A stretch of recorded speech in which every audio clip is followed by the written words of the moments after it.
Ez ê we bibim ser ava spî. Ciyekî gelekî bînxweş e, ciyekî wisa. Merv diçe wê derê bi taybetî jî dilê merva gelekî diçe goşt.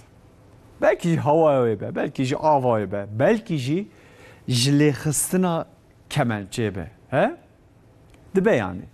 Odaya esnaf o ya hunermendan ya medyadê ji bo danasîna ava spî tîmekî hazir kirin. Tîmeka kemençê hazir kirin. Rebab ji jê re tê gotinê ya rast gelên wê derê jê re dibêjin rebab. Tabii kesên ku hatin wê derê heya wan jê tune bû ku ji bo danasîna ava spî hatine. Kesên ku li wê derê bûn ew jî şaşman ku tîmeka wisa dîtin. Her tim hebek deheb didîtin. Wê derê bi coş û xroş kir. Kesê ku neçû be ava spî kal vê nûçe em ê baş temaşe bikin. Çi devereka xweş e, çi li ser riyê dinyayê ciyekî wisa wek cinnet wek bihiştê heye bira çavê seriyan bifîne. Kerem kiram diçin ava spî.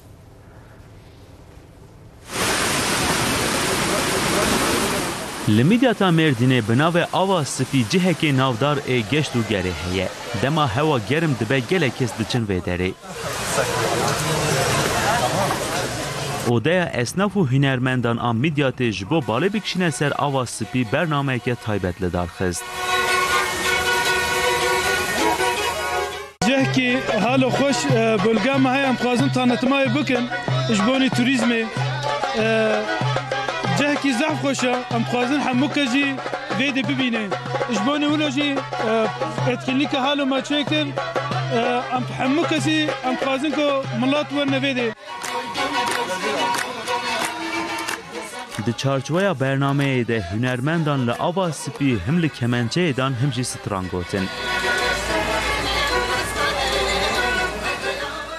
Serê avê cîkî xweş e, ê gowerê ew eyla xwarin yemekî bixwin, kemaçe tişkî xweş em ji wan re bêjin, çel lawika strana. Kemaçe muzîka me ya kevna gelekî kevna.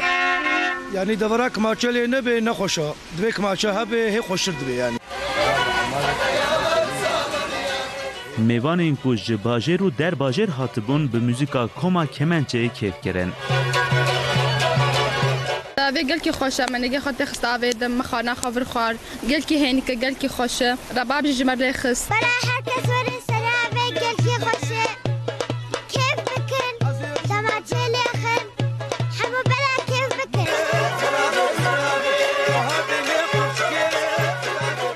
Odaya esnaf û hunermendan a Midyatê plan dike ku ji bo danastina ava spî bernameyên din jî organîze bike.